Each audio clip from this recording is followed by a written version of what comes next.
आता सकाळचे 9 वाजलेले त्या आणि आपली पाण्याची लाईट आलेली आहे. तर मी ड्रीप चेक करायला आली आहे की आता मोटर चालू होणार आहे. आणि इथं आपला पाईप निघलेला आहे आणि काय झालेलं आहे, पाईपा ज्या आहेत ना त्या नवीन आहे त्याच्यामुळं निघते त्या आणि घरी नाही तर ड्रीपच्या पाईपा सकाळ सकाळ बसवायला लई ताप देते त्या. तर मी आता ही पाईप जो आहे ना तो बसवून घेते. पाईप बसवून घेतलेला आहे.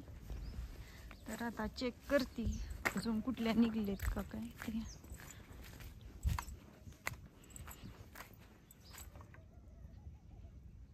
तर आपण बघू अजून पाईपा निघले ते का.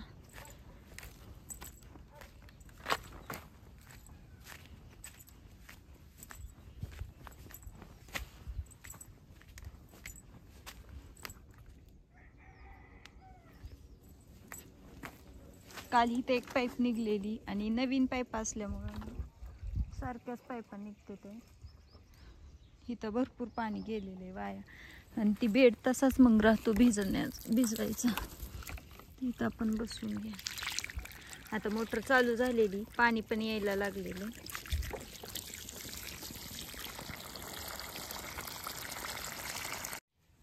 इथं पाईप बसवून घेतले.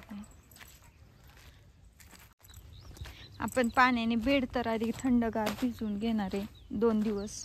काल 1 दिवस पाणी होतं आणि आज पण पाणी ठेवणार आहे. आणि मग आता आमचं असं ठरलं आहे की केळीची तर रोपं आलेली ती आपली, तर मग केळीची लागवड अगोदर करायची आणि मगच कलिंगडाची करायची.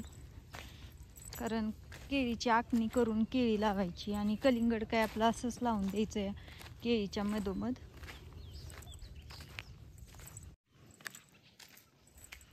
म्हशीला चारा टाकून घेतलेला, तिने चारा बिरा खाल्लेला आहे, निवांत बसलेली आहे.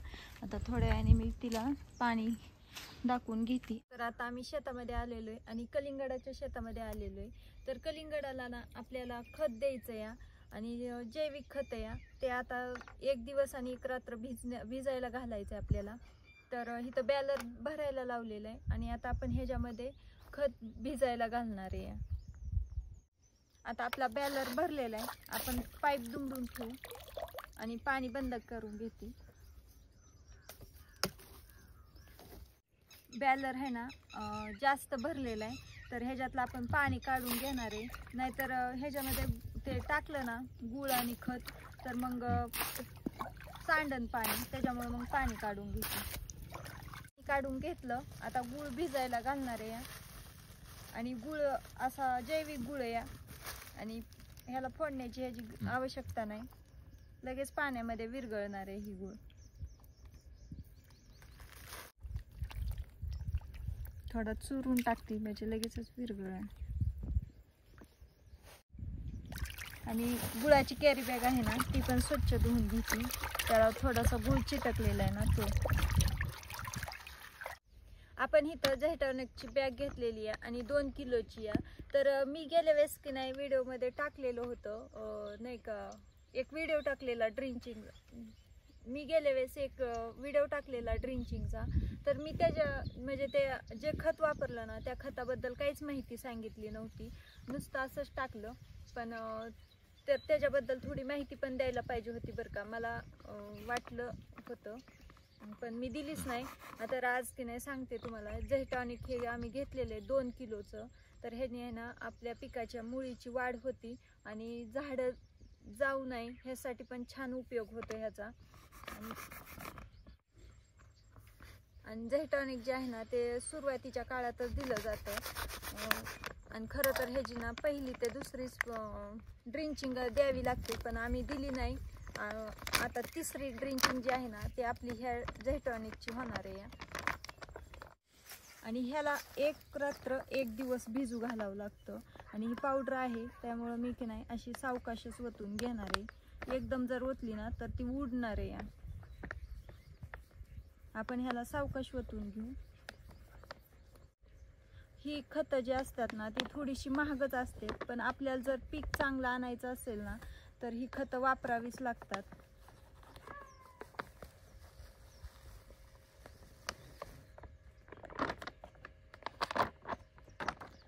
नंतर आपण ह्या बॅगीला पण पाण्याने खंगळून घेणार आहे, कारण ह्याच्यात थोडीफार पावडर राहिलेली असते. आपण ह्याला मिक्स करून घेणार आहे.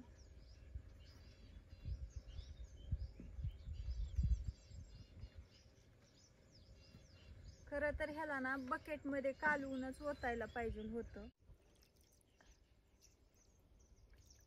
ही पावडर असल्यामुळं ह्याच्यात पावडर ओतली ना, परत ते पाण्यामध्ये भिजलं की त्याच्या अशा गाठी तयार झालेल्या होत्या आणि त्या गाठी ना विरघळतच नव्हत्या ह्या काठीनी. तर मग मी काय केलं, हाताने फोडून घेतल्या. कारभारी नको म्हणत होतं हाताने फोडू, पण एवढं महागायचं औषध आहे ना, तर त्याचं नीटनीटकं केलंच पाहिजे मला तरी वाटतं, म्हणून मी की नाही हाताने फोडून घेतले ते. आता ह्यातल्या सगळ्या गाठी ज्या आहेत ना त्या फोडून घेतलेल्या आहेत त्या, आणि छोट्या छोट्या राहिलेल्या आहेत त्या. तर आपण ह्याला ना दोन तासांनी, बरं का, तासाने आपल्याला काही येणं होणार नाही, पण 2 तासांनी किंवा 3 तासांनी येऊन ह्याला सारखं आपण ढवळून जाणार आहे. आणि रात्रीचं पण संध्याकाळी आपण झोपताना एकदा ढवळू, आणि नंतर मग दुसऱ्या दिवशी सकाळी आपल्याला ज्यावेळेस ओतायचंय ना त्यावेळेसच मग ढवळायला घेणार.